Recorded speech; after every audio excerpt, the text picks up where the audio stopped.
কত নৃশংসতা, কত হত্যাযজ্ঞ, কত ভয়াবহ দৃশ্য, অনেক লাশ, অনেক গুলিবিদ্ধ রোগীকে নিয়ে আমরা ওই দিন দৌড়াদৌড়ি করছি। আমরা জানতাম যে যখন বাসা থেকে বের হয়ে আসতাম হয়তো ভাবতাম যে আর বাসায় ফিরে যেতে পারবো না।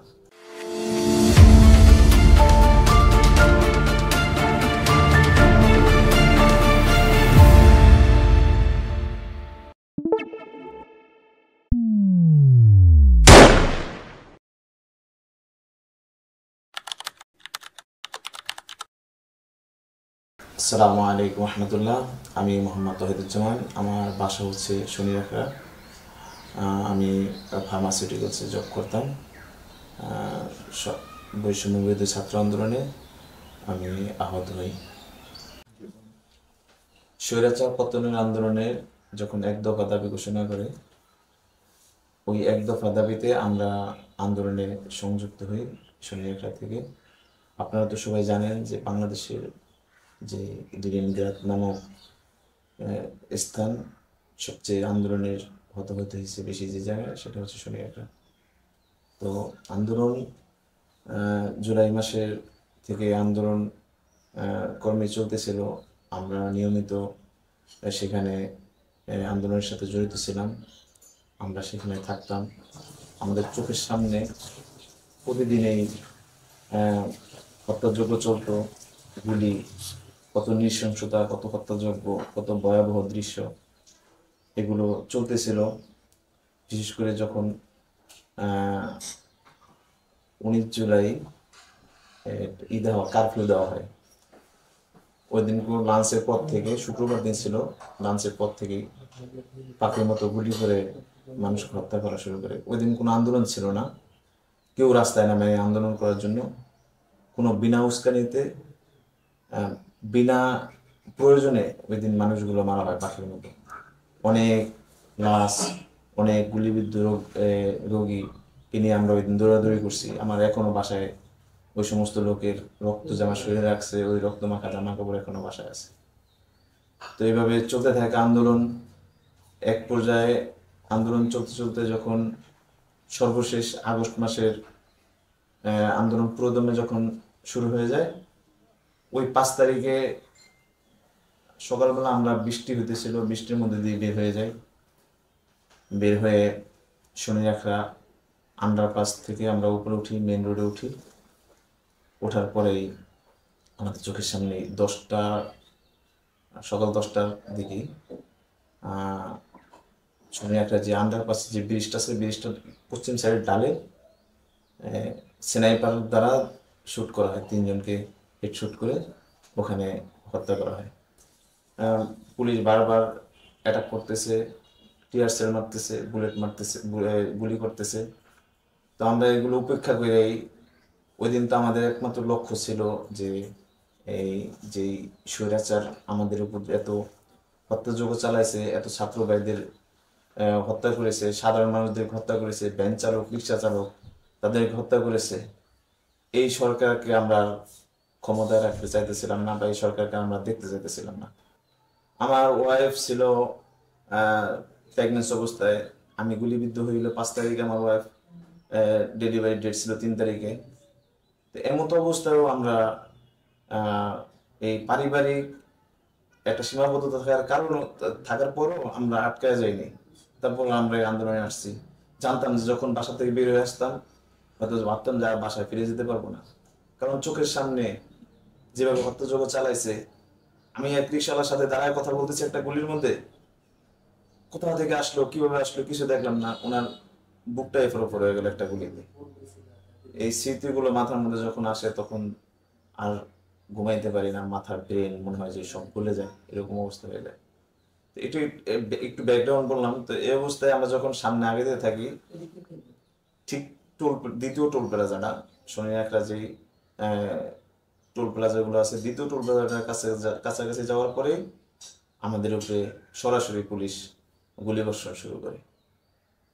এমতো অবস্থায় আমরা একেবারে সামনে যারা ছিলাম, আমার সাথে আমরা 5 জন, 5 জনের মধ্যে 3 জন ইনস্ট্যান্ট মাথায় গুলিবিদ্ধ হয়ে জায়গায় শহীদ হয়ে যায়।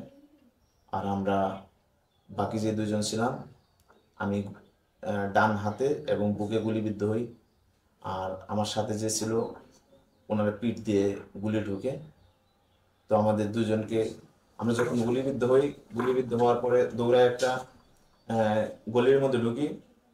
ওখানে গুলির মধ্যে যাওয়ার পরে আমরা শরীরে আর মানে শরীর ছেড়ে দেয়, আমরা টিকতে পারি না, থাকতে পারি না দাঁড়ায়। তখন আমাদেরকে ধরে যারা আমাদের সহযোদ্ধা ছিল তারা গাড়িতে করে হসপিটালে নিয়ে যায়।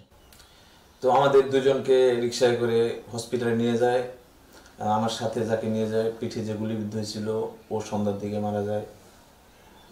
আমাকে নিয়ে আসে রায়েরবাগ ইসলামিয়া হসপিটালে। হসপিটালের নাম হচ্ছে ইসলামিয়া হসপিটাল বাংলাদেশ, রায়েরবাগ শাখা। সাথে সাথে সার্জন ফোন দিয়ে আনে। সার্জন এসে আমাকে অপারেশন থিয়েটারে নিয়ে যায়।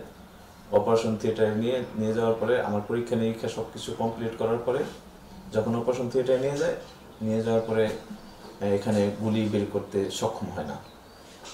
আমার ট্রিটমেন্টের জন্য যে প্রয়োজনীয় মেশিনারিজ, যন্ত্রপাতি, ইকুইপমেন্ট দরকার ছিল, এগুলো সম্পূর্ণ এখানে ছিল না। তো রক্তক্ষরণ হচ্ছিল অনবরত। তো যে সার্জন ছিল ওনার নাম ছিল ডাক্তার আবদুল্লাহ মোহাম্মদ মামুন, আবদুল্লাহ মামুন।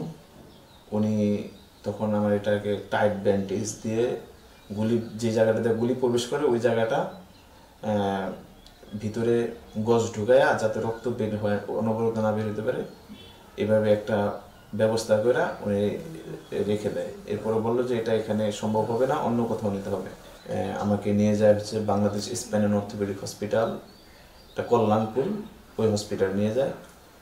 ওখানে অর্থোপেডিক ক্রিটিক্যাল ট্রিটমেন্টের জন্য ওই হসপিটালটা বেস্ট। তো ওখানে নেওয়ার পরে ওখানে আমার ট্রিটমেন্টটা চলতে থাকে। আসলে এইভাবেই অনেক স্ট্রাগল করে চলতেছি, আমরা চালাইতেছে ট্রিটমেন্ট, এখনো চিকিৎসাধীন অবস্থায় আছি। তো সরকারি যে উদ্যোগ নেয় আমাদেরকে সেবা দেওয়ার জন্য বা আমাদেরকে মূল্যায়ন করার জন্য, সেগুলো সম্পর্কে আমরা আসলে যথাযথভাবে কোনো তথ্য পাই না। আমরা জানি সরকার হয়তো অনেক কিছুই উদ্যোগ নিছে, কিন্তু আমি এখনো কোনো কিছুর থেকে কোনো সার্ভিস পাইনি। আমি সরকারি কোনো মিডিয়া, সরকারি থেকে কোনোভাবেই কোনো সেক্টর থেকে আমি এখনো কোনো প্রকার হেল্প পাইনি বা কেউ খোঁজ খবরও নেয়নি। আমি এই মতো অবস্থায় চলতে চলতে এক সময় একজনের সাথে পরিচয় হয়, সোহেল রানা ভাই নামে। উনি আমারে এই আফরিনাপুরে যে নারায়ণগঞ্জ যে আহতদের নিয়ে কাজ করে, ওনার ঠিকানা দেয়, ওনার সাথে যোগাযোগ করতে বলে। আমি ওনার সাথে যোগাযোগ করার পরে ওনার থেকে আমি বেশ কিছু উপকারী তথ্য পাই, যে যেটা যেখানে হচ্ছে সেই সম্পর্কে উনি আমাকে জানায়। ইভেন উনি আমার অবস্থা দেখে ইমার্জেন্সি ফান্ড থেকে আমাকে কিছু হেল্প করে। তো আমার সরকারের কাছে আসলে দাবি থাকবো যে আমরা যারা আহত হয়েছি দেশের জন্য হয়েছি। আমরা কারো কাছ থেকে টাকা পয়সা খায় আন্দোলনে যাই নাই, কারো নিজের নেতৃত্বের কোনো নেতার ডাকেও আমরা আন্দোলনে যাইনি। আমরা আন্দোলনে গেছিলাম নিজের বিবেক বোধ থেকে। এখন যারা মারা গেছে, সরকারের কাছে দাবি থাকবো তাদের পরিবারগুলো যাতে কোনো প্রকার কোনো সমস্যার সম্মুখীন না হয়, কোনো কষ্টে না থাকে। আর আমরা যারা আহত আছি, এখন যারা চিকিৎসাধীন আছে, তাদের সুচিকিৎসা নিশ্চিত করুক। যাদেরকে আরো উন্নত চিকিৎসা লাগবে তাদের উন্নত চিকিৎসা ব্যবস্থা করুক।